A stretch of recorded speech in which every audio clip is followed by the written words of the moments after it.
नमस्कार, स्वागत है आपका कमोडिटी निवेश में। ना जहां आपको हम कमोडिटी बाजार की खबरों से रूबरू कराते हैं, बल्कि बेहतर ट्रेडिंग कॉल्स भी लेकर आते हैं। आपके पास कोई भी सवाल हो तो आप हमें पूछें। हमारा नंबर है 9136934058 पर अपने सवाल हमें भेज सकते हैं। कोई भी सवाल भेजे, सिर्फ कमोडिटी से जुड़े हुए ही होने चाहिए और साथ ही अपना नाम, अपने शहर का नाम भी जरूर भेजें। आप हमें सोशल मीडिया पेज के जरिए भी अपने सवाल हमें भेज सकते हैं और आपके सवालों के जवाब देंगे। हमारे साथ दो मेहमान हैं। बीरेन वकील साहब हैं पैराडाइम कमोडिटी से, और साथ ही रविज देवरा हैं कुबरजी ग्रुप से। आप दोनों मेहमानों का स्वागत है। साथ ही आज हमारे साथ चार और मेहमान होंगे जिनसे हम बजट के ऊपर बात करेंगे। हमारे साथ रमेश दुरई स्वामी होंगे, एमडी और सीईओ है एनबीएससी के। बीबी मेहता है, ईडी है सॉल्वेंट एक्सट्रैक्टर एसोसिएशन के। सैम मेहरा है, जेम जोली काउंसिल के चेयरमैन हैं। और साथ ही हमारे साथ शशिकांत शाह होंगे जो लैब्स ग्रोन डायमंड की जो प्रमोशन काउंसिल है उसके चेयरमैन है। आप सभी मेहमानों का ईटी नाउ स्वदेश पर स्वागत है। लेकिन सबसे पहले बात होगी गोल्ड और सिल्वर की, जहां पर जबरदस्त रफ्तार देखने को मिल रही है। सैम जी, क्या लग रहा है? गोल्ड सिल्वर जबरदस्त तेजी के मूड में है। बजट पर आपसे बाद में बात करेंगे, उससे पहले जिस तरह की चाल दिख रही है गोल्ड और सिल्वर की, क्या ये तेजी आपको टिकाऊ दिख रही है और आगे कहां तक भाव जा सकता है यहां से? के अंदर पिछले 2 महीनों में अच्छी तेजी आई है। 1850 से $1900 का भाव गया, 1900 से 1925 और अभी $1950 का भाव है गोल्ड के अंदर। जो कल मीटिंग हुई थी फेड की मीटिंग के अंदर, सिर्फ 0.25 जो रेट बढ़ाया गया, जो एंटिसिपेटेड था उस वजह से रेट्स अभी बढ़े हैं। अगर 0.5% फेड के रेट्स बढ़ते तो रेट्स के अंदर इतनी तेजी नहीं आती।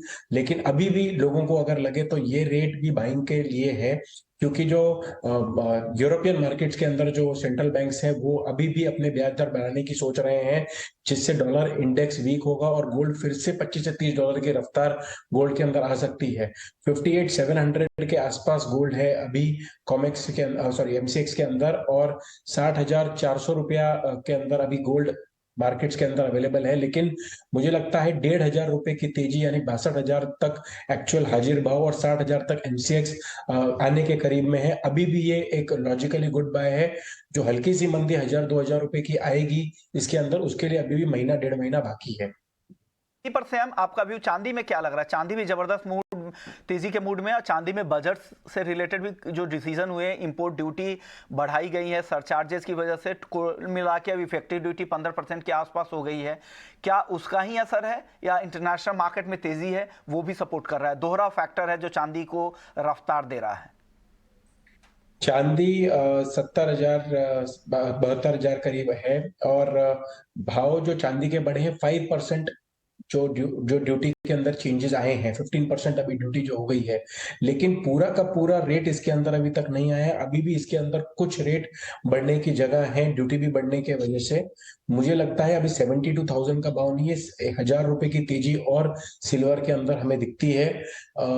भाव बढ़ने, बजट के अंदर जब ये ड्यूटी बढ़ी उस वजह से जो हैंडीक्राफ्ट इंडस्ट्री है, जो सेल है, उसके ऊपर थोड़ा सा टाइम के अंदर थोड़ा सा तकलीफ होगी माल बेचने के लिए। लेकिन कस्टमर इसके अंदर कस्टम हो जाएगा बाइंग करने के लिए सिल्वर, और ये रेट्स भी मैं मानता हूं सिल्वर के लिए अच्छे हैं। और अभी सिल्वर के अंदर अभी भी काफी गैस है, स्टीम है, और मुझे लगता है महीना डेढ़ महीना इसके अंदर भी तेजी सिल्वर के अंदर अच्छी रहेगी। जीजेसी की तरफ से आप लोगों का रिएक्शन क्या था? चांदी, हालांकि उम्मीद नहीं थी कि इंपोर्ट ड्यूटी बढ़े। आप लोग लगातार मांग कर रहे थे कि इंपोर्ट ड्यूटी में कटौती होनी चाहिए। चांदी में ड्यूटी बढ़ाई गई, हालांकि गोल्ड में कटौती हुई तो सरचार्ज बढ़ गए, ड्यूटी में कोई फर्क हुआ नहीं। क्या कहना चाहेंगे सर अब? सैम। देखिए ड्यूटी जो बड़ी है चांदी के अंदर और गोल्ड के अंदर भी पैरिटी रखी हुई है, सेम ड्यूटी रखी हुई है। रेट वही रहने से कोई दिक्कत नहीं है, लेकिन जो पैरेलल मार्केट है, जो ग्रे मार्केट है, उसको काफी इससे बूस्ट मिलता है। स्मगलिंग मार्केट को बूस्ट मिलता है। ज्वेलर्स ये काम नहीं करते हैं, लेकिन जो एंटी सोशल एलिमेंट है जो ये काम करते हैं नेगेटिव, जिसके वजह से जो सही बिजनेस, सही व्यापार करने वाले लोग होते हैं उनको काफी सेटबैक मिलता है इस वजह से। अगर आज मान लो कुछ ही करोड़ कस्टम्स के अंदर हर साल पकड़ा जाता है, लेकिन काफी मात्रा में गोल्ड स्मगलिंग के रूप में आता है अंदर, जिसकी वजह से जो मार्केट है वो डिस्टर्ब हो जाती है। हमारा इंटेंशन ये नहीं है कि हमें कस्टम ड्यूटी घटानी है, हमें कस्टम ड्यूटी में के सोना सस्ता करना है, ये कोई इंटेंशन नहीं है। लेकिन जो सही व्यापारी सही तरीके से काम कर रहा है उसे आगे जाके तकलीफ नहीं आनी चाहिए। जो बुक्स में काम कर रहा है उसे तकलीफ नहीं आनी चाहिए। यही हमारी सोच कस्टम ड्यूटी को लेके हमेशा रहती है।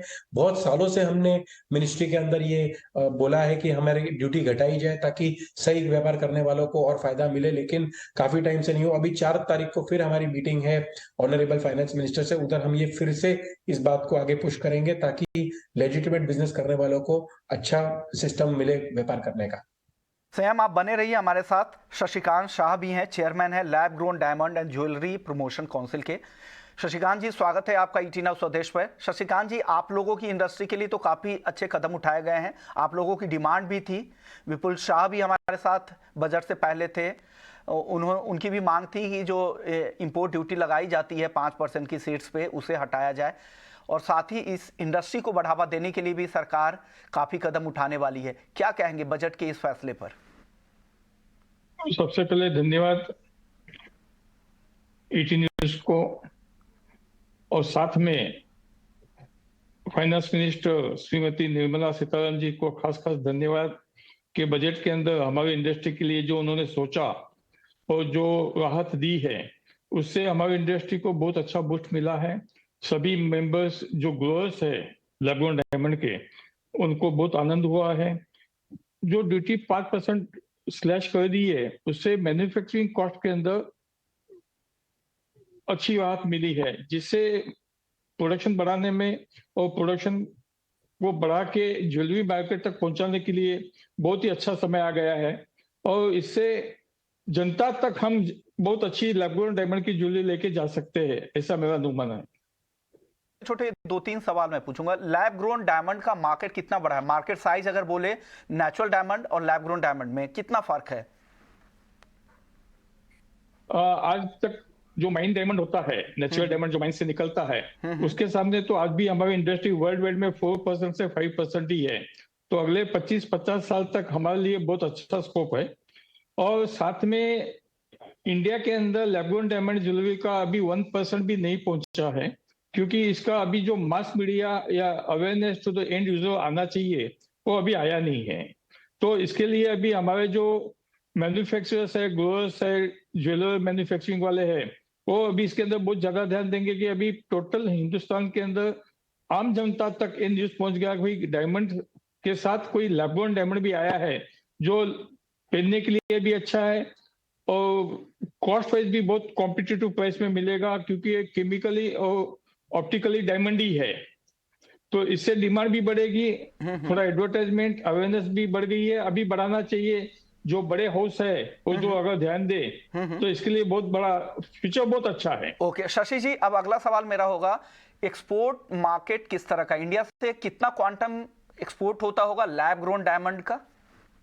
अगर 3 साल का इतिहास देखे तो हर साल डबल ही होते जा रहा है। और ये जो सीतारमण जी ने हमें दिया है 5% का रिबेट, इससे ये डबल की ज्यादा 150% भी बढ़ सकता है इस साल 2023-24 के अंदर। ओके और सर, और कितना एम्प्लॉयमेंट आप लोग जनरेट अभी कर रहे हैं इकोनॉमी के लिए, लैब ग्रोन डायमंड बिजनेस की सिर्फ अगर बात की जाए तो? जैसे नेचुरल डायमंड के अंदर करीबन 10 से 15 लाख लोग पूरे हिंदुस्तान में जुड़े हुए थे, और कोरोना के टाइम के अंदर 2 लाख से 2.5 लाख तक आ गया था, जो बेरोजगार भी हो गई थी। लेकिन लैब ग्रोन डायमंड आने से वापस इंडस्ट्री तेजी में आ गई है। सभी की machinery, cutting and polishing unit full जोश में चालू है, और ये अभी भी बढ़ते ही जाएगा। क्योंकि 2 बात है इसके अंदर, अगर आपको माइनिंग करना है तो या तो आपको अफ्रीका जाना है, या रशिया जाना है, या कनाडा जाना है। लैब ग्रोन डायमंड मशीन आप हिंदुस्तान में कहीं पे भी लगा सकते हो, कितनी भी क्वांटिटी में लगा सकते हो, क्योंकि आज भी अगर डिमांड हिंदुस्तान में 1% ही है, अगर 10% भी बढ़ जाएगी तो कहां से कहां तक जा सकता है। ओके शशि जी, वक्त बहुत कम है, हमारे साथ पैनल में बहुत सारे मेहमान हैं, एक छोटा सा जवाब दीजिएगा, सर्टिफिकेशन को लेकर क्या स्थिति है, किस तरह के सर्टिफिकेशन दिए जाते हैं अगर लैब ग्रोन डायमंड कोई खरीदता है तो?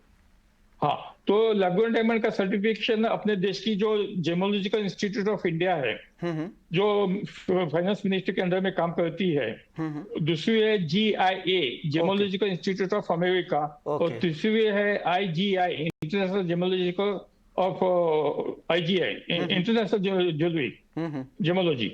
ओके, तो क्या वो एकदम वन लाइनर जवाब दे, क्या लैब ग्रोन डायमंड के लिए जो सर्टिफिकेट जारी होते हैं नेचुरल गैस ग्रोन डायमंड के सर्टिफिकेट में कोई फर्क नहीं है, और दूसरा प्राइसिंग का कितना फर्क है दोनों ही डायमंड में? नेचुरल डायमंड अगर 100 रुपए का तो ये डायमंड 25 रुपए में इंड यूजर को मिलेगा। और सर्टिफिकेशन दोनों के लिए सिमिलर है, same to same, nothing change, और ओनली नेचुरल रीसेल डायमंड का वैल्यू वाइट सर, अब सर्टिफिकेट। आखिरी सवाल आपसे रीसेल वैल्यू पे, रीसेल वैल्यू में कितना फर्क है? रीसेल वैल्यू तो जो मार्केट प्राइस होता है, जो ज्वेलर्स बेचेगा वो रीसेल या बायबैक भी करेगा, जो मार्केट में प्राइस होगा उसे 10% कम में वापस ले लेगा। ओके, क्या लैब ग्रोन डायमंड में ये स्थिति है? हाँ जी। ओके, हमारे साथ सैम भी है। सैम, क्या लग रहा है लैब ग्रोन डायमंड में की रीसेल वैल्यू किस तरह की आप देख रहे हैं? देखिए, जैसे लैब ग्रोन का जो रेट्स हैं वो मार्केट से जो रियल डायमंड से बहुत कम है वो रेट्स। हर रिटेलर जो अपनी दुकान से लैब ग्रोन डायमंड्स बेचेगा उसको अपनी खुद की ही रिटर्न पॉलिसी बनानी होगी। उसके अंदर 5-8% कम करके वो अपने लैब ग्रोन डायमंड्स वापस बाय कर सकता है। लेकिन आने वाले टाइम के अंदर जिस तरीके से बात चल रही है, कंपटीशन काफी बढ़ रहा है, इसकी प्रोडक्शन काफी बढ़ रही है, तो उस वजह से जो रेट्स हैं इसके वो और लॉजिकली रियल डायमंड से और थोड़े से रीजनेबल हो जाएंगे और थोड़े से कम होते जाएंगे, जिस वजह से अफोर्डेबिलिटी जो है मिलेनियल्स को वो बढ़ते जाएगी। लेकिन ये जानना बहुत जरूरी है कि आज भी अगर किसी की किटी के अंदर एक एंड कंज्यूमर है, उसके अंदर अभी भी मुझे लगता है 1%, 1.5% से ज्यादा लैब ग्रोन डायमंड नहीं होंगे। रियल नेचुरल डायमंड्स और रियल गोल्ड ज्वेलरी ही ज्यादा अभी तक लोग प्रेफर कर रहे हैं। इसकी जो एजुकेशन है वो एंड कंज्यूमर तक जानी इंपॉर्टेंट है। और जो तरीके से लैब ग्रोन को इतना अच्छा बजट दिया गया, इतना अच्छा ऑनरेबल वित्त मंत्री ने सब चीजें दी, उसी तरीके से बाकी गोल्ड सेक्टर और नेचुरल डायमंड को भी देना चाहिए था। हमारा सेक्टर 6.5 लाख करोड़ का सेक्टर है, इस सेक्टर को हल्का सा इग्नोर किया गया है। ओके, बिल्कुल। शशिकांत जी, आपके लिए भी ये संकेत सैम की तरफ से आ रहा है, जीजेसी की तरफ से, और आप भी यहाँ पर एक काउंसिल को ही रिप्रेजेंट कर रहे हैं, तो कोशिश ये करें कि ग्राउंड पर इसको लेकर अवेयरनेस कैंप चलाए, अवेयरनेस बढ़ाए, तभी आम लोगों तक पहुंचेगी। और क्लैरिटी होनी चाहिए, अगर जब भी बेच रहे हैं, अगर छोटे शहरों में, छोटे इलाकों में बेच रहे हैं, तो इसको लेकर क्लैरिटी हो कि आप क्या खरीद रहे हैं, लैब ग्रोन डायमंड है या नेचुरल है, उसका क्या फायदा होगा। पूरी तरह से जितना आप मार्केट को साफ रखेंगे, ट्रांसपेरेंट रखेंगे, मार्केट उतना ज्यादा और लॉन्ग टर्म सस्टेन करेगा। शुक्रिया शशि आपका, सैम आपका, आप लोगों ने वक्त निकाला हमारे लिए। चलिए वापस से लौटते हैं, वायदा बाजार की बात कर लेते हैं। हमारे साथ बीरेन जी और रवि जी बने हुए हैं। सवाल से शुरू कर लेते हैं। गोल्ड पर एक सवाल है, सिमिलर सवाल है। महेश है हैदराबाद से, गोल्ड इन्होंने शॉर्ट किया है 57,199 रुपए पे। विशाल है सूरत से 57,700 रुपए पे, दोनों ने शॉर्ट कर रखा है। काफी तेजी आ गई है, क्या करना चाहिए बीरेन जी? इन दोनों को एवरेज करे या निकल जाए, या वापस आएगा, नीचे आएगा सोना? फिलहाल निकल जाना चाहिए क्योंकि रुपये भी कमजोर पड़ गया है। आज 82.20 आया है। फेड ने कल जो छोटा सा रेट हाइक दिया वो भी डॉविश है, वो भी टेम्पररी सपोर्टिव है। और ड्यूटी रिलेटेड भी अभी थोड़े कंफ्यूजन है। थोड़ी शॉर्ट कवरिंग आ गई है बट थोड़ी और बाकी है। यहाँ से 200-300 रुपया और मार्केट ऊपर जाएगा तो फिलहाल निकल जाना चाहिए। हमारे साथ मंजीत कौर है, चांदी मार्च तक 65,000 तक आएगी। रवि जी क्या लग रहा है? चांदी 72,000 के आसपास चली गई है, 65,000 मार्च तक दिख रहा है क्या 2 महीने में? इसके लिए उसको 70,000 के नीचे जाना काफी जरूरी है, क्योंकि काफी टाइम के बाद देखे तो 70,800 का लेवल है वो पहले ब्रेक नहीं हो रहा था। अभी उसको ब्रेक करके कंफर्टेबिलिटी वहां पे दिख रही है, तो मुझे लग रहा है कि अगर कोई गिरावट आती है 4 से 69,000 68,000 के करीब, तो भी आपको एक बार एग्जिट का मौका ढूंढना चाहिए। आपको मार्च तक वेट नहीं करना है। मुझे लग रहा है कि 65 के पहले 75 तक पहले आनी चाहिए। तो जो चाइना रीओपन थीम और डॉलर की जो वीकनेस है, मुझे लग रहा है कि प्राइसेस यहाँ से और 2 से 3,000 पॉइंट बढ़ने चाहिए। जमील भाटी है चूरू से, क्रूड और नेचुरल गैस किन स्तरों पे खरीदे या बेचे? रवि जी क्या करे जमील भाटी? नेचुरल गैस को अवॉइड करें, बट मुझे लग रहा है कि क्रूड में अभी भी थोड़ा स्टीम बचा हुआ है। एंड पॉजिटिविटी के साथ मेरा एक्सपेक्टेशन है कि ऊपर 6400 तक के प्राइसेस जाने चाहिए। अभी करीबन प्राइसेस 6300 के करीब चल रहे हैं, तो एक बार क्रूड में बाय करें। स्टॉप लॉस 6250 का लगा है और यहाँ से मुझे लग रहा है कि 6400 तक के लेवल दिखने चाहिए, तो खरीद करके व्यापार करना। अगले दर्शक हैं अंकुर पटेल गुजरात से, चांदी किस भाव पर खरीदना चाहिए? बीरेन जी चांदी किस भाव पर खरीदे? टेम्पररी हाई कॉन्ट्रैक्ट है वो 71,400 के आसपास खरीदना चाहिए। स्टॉप लॉस इसका रखना चाहिए 72,200 और अपसाइड ऑब्जेक्टिव 74,400 का रख सकते हैं और इसकी टाइम की अवधि है वो 4-5 दिन होनी चाहिए। चलिए अगले दर्शक है लोकेश साहू है राजस्थान से। गोल्ड और नेचुरल गैस में क्या करें बीरेन जी, क्या करना चाहिए गोल्ड और नेचुरल गैस में इनको? गोल्ड काफी और करेक्शन का इंतजार प्रेफर करूंगा मैं। इस भाव की फ्रेश बाइंग में मुझे रिस्क रिवॉर्ड नहीं दिख रहा है। गैस काफी ओवर सोल्ड है तो इसमें भी कोई ट्रेड फिलहाल नहीं मिल रहा है। क्रूड में ट्रेड मिल रहा है बट गैस और गोल्ड में फ्रेश नया ट्रेड नहीं मिल रहा है। ओके, अगले दर्शक है भूषण है पुणे से। क्रूड 6,600 के स्ट्राइक की कॉल 230 रुपए में खरीदा है, क्या करना चाहिए रवि जी? 6,600 की कॉल बाय की है उन्होंने। कॉल बाई है रवि जी। हाँ जी, तो मेरे हिसाब से रुकना चाहिए। अभी मुझे लग रहा है कि प्राइसेस में जैसे मैंने आगे भी बताया कि 6400 तक के टारगेट मुझे दिख रहे हैं, तो रुके। अब आपकी कॉल ऑप्शन जो है उसमें स्टॉप लॉस ना लगाए क्योंकि आपका जो मैक्सिमम रिस्क है आपका प्रीमियम है। अपर साइड मुझे लग रहा है कि यहाँ पे 70 से 80 पॉइंट की तेजी आनी चाहिए। ओके, पवन है हिसार से। इनका सवाल है कोरिएंडर पर। कोरिएंडर का जो अप्रैल महीने का जो कॉन्ट्रैक्ट है अप्रैल मंथ का, वो उसका दायरा क्या रहेगा मार्च तक? बीरेन जी किस रेंज में आप जाते हुए देख रहे हैं? 2 महीने का वक्त है कोरिएंडर के लिए। अभी अराइवल शुरू हुई है बट वेदर क्रिटिकल रहेगा बट फिर ये ओवरऑल बाई साइड स्टोरी दिख रही है। इसकी मंथली या 2 से 3 वीक की रेंज अगर मैं बताऊं तो 7300 से 8400 तक की है। तो बाय ऑन डिप्स की रणनीति मैं प्रेफर करूंगा इसमें। ओके, अगले दर्शक है राजा पटेल है भोपाल से। मूंग का प्राइस आउटलुक क्या है बीरेन जी? मूंग में क्वालिटी वेरिएशंस काफी है और अभी आउट ऑफ सीजन भी है प्लस गवर्नमेंट की नजरों में भी है तो डिमांड साइड काफी कमजोर है अभी। अगले दर्शक का सवाल ले लेते हैं। अगले दर्शक हमारे साथ हैं परवीन अग्रवाल हैं अलीगढ़ से। निकेल पर जाना चाहते हैं, निकेल का क्या व्यू है रवि जी? ऑल ओवर निकल पर्टिकुलर व्यू बुलिश है। हालांकि हमारे यहाँ पे वो ट्रेडेबल नहीं है बट मुझे लग रहा है कि इंटरनेशनल मार्केट में जो सप्लाई के रिलेटेड इश्यूज वहाँ पे अभी और आगे जाके इमर्ज हो गए। और अभी जिस हिसाब से टेस्ला एंड अदर जो ईवी कंपनी से अपना प्रोडक्शन एक अच्छी तरह वो चालू भी किए और कैपेसिटी एडिशन भी हो रहा है, तो मुझे लग रहा है कि प्राइसेस का आउटलुक ऑल ओवर बुलिश है। यहाँ से और तेजी की गुंजाइश वहाँ पे है। मुकेश सोनी है राजस्थान से। कॉपर खरीदा है 786 रुपए में 10 लॉट, क्या करना चाहिए बीरेन जी इनको कॉपर में? कॉपर में 790 के आसपास निकल जाना चाहिए। बाई साइड में एग्जिट लेना चाहिए। मार्केट थोड़ा और बॉट है। जो कल की फेड की इफेक्ट थी वो 1-2 दिन में शायद कल सबसाइड हो जानी चाहिए। ऊपरी स्तरों से चाइना में डिमांड थोड़ी कमजोर है। ओके, चलिए बजट के बारे में, बजट किस तरह का एग्री सेक्टर के लिए रहा है, इस पर बात करने के लिए हमारे साथ 2 मेहमान आ गए हैं। हमारे साथ रमेश दोरई स्वामी है, एमडी और सीईओ है एनबीएससी के नेशनल बल्क हैंडलिंग कॉरपोरेशन से, और बीबी मेहता हैं ईडी है सॉल्वेंट एक्सट्रैक्टर एसोसिएशन से। आप दोनों मेहमानों का स्वागत है। मेहता जी, एडिबल ऑयल सेक्टर को तो काफ़ी निराशा हुई आप लोगों की, काफ़ी लंबी चौड़ी डिमांड थी, आप लोगों ने पूरा फ्रेमवर्क बना के तैयार करके भेजा भी था, क्या हुआ सर?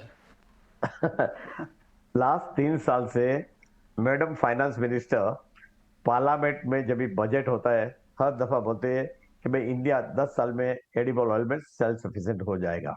अब 3 साल का बजट स्पीच में देख रहा था, तीनों में एक ही था, पर ग्राउंड रियलिटी नहीं आ रही थी। बजट डॉक्यूमेंट जो नेशनल मिशन और एडिबल डॉक्यूमेंट जो 2 साल से तैयार है, वो हम चाहते थे कि नेशनल मिशन और एडिबल ऑयल जल्दी से लॉन्च किया जाए और साथ में एडेक्वेट फंड दिया जाए ताकि कोई इसकी रियली इम्पैक्ट आए। आज हमारा जो डिपेंडेंस है 60% है। अगर 60% का अगर हम 30% लाना है तो अगले 5 साल तक आपको पूरा कॉन्सेंट्रेट करना पड़ेगा, और अगर आप 10% लाना चाहते हो 15 साल लगेगा।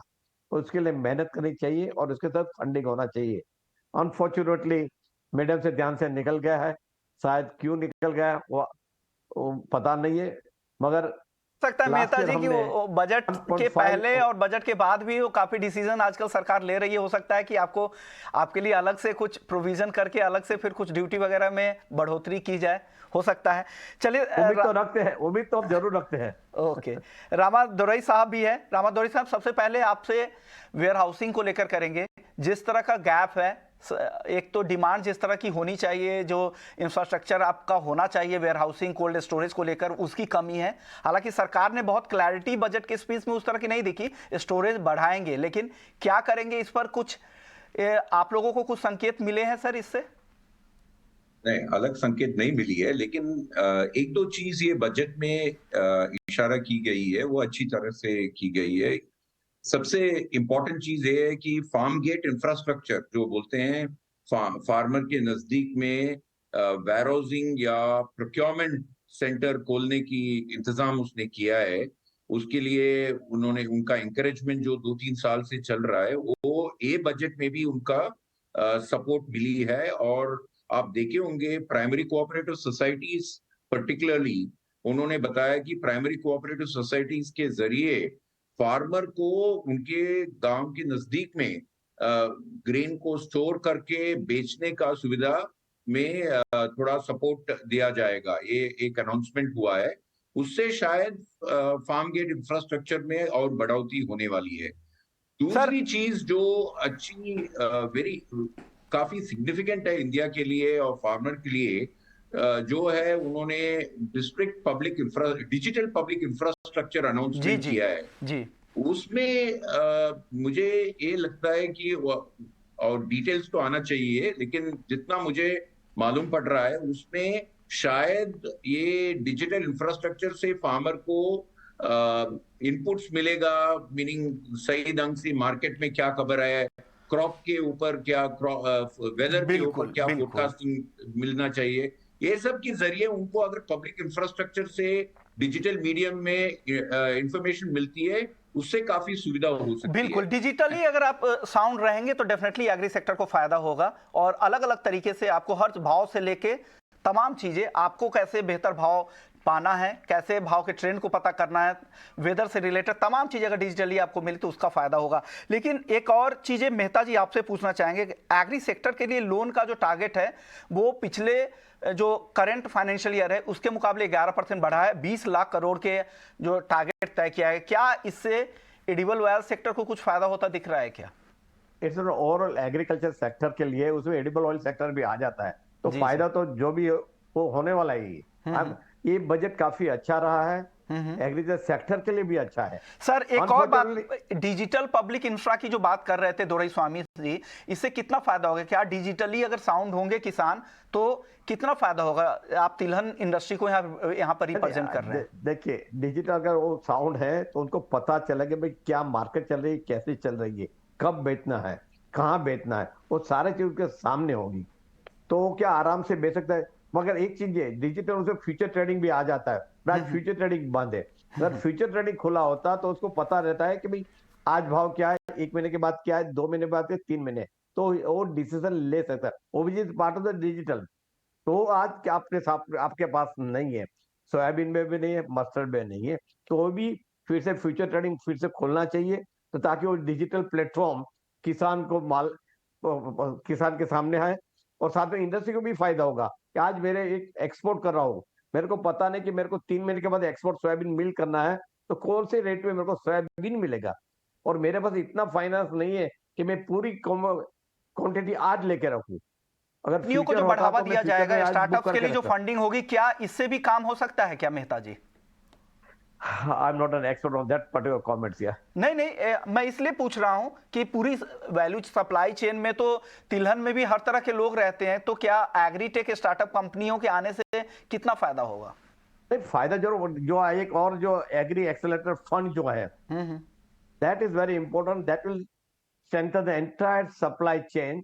उसमें जो आप बोल रहे हो वो भी आ जाएंगे, तो मेरे ख्याल से जो एग्री एक्सेलरेटर फंड है अभी कितना इफेक्टिव रहता है, तो we have to wait and watch.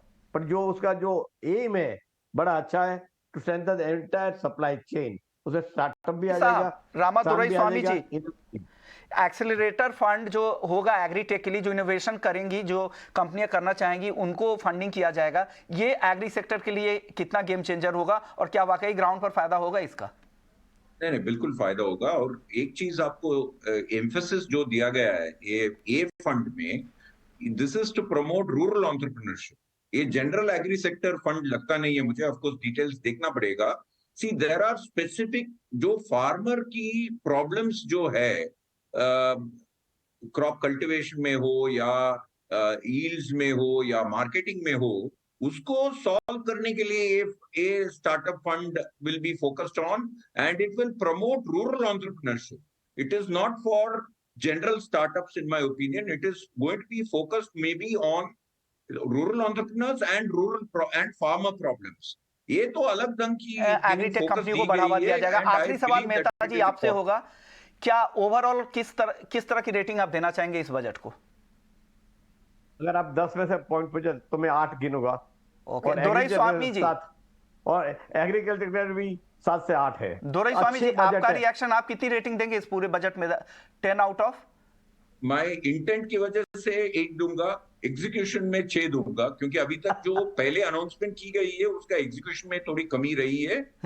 So I will be a little guarded about execution, but intent is very good.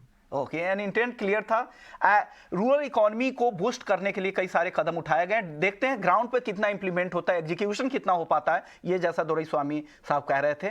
शुक्रिया मेहता जी आपका, बहुत ज्यादा बात नहीं हो पाई, वक्त कम था, कई सारे एक्सपर्ट्स थे पैनल में, शुक्रिया आप लोगों ने वक्त निकाला हमारे लिए। कमोडिटी निवेश को ही समेटते हैं, लेकिन आप कहीं मत जाइए, ब्रेक के बाद आपके लिए होगा स्वदेश विशेष। नमस्कार।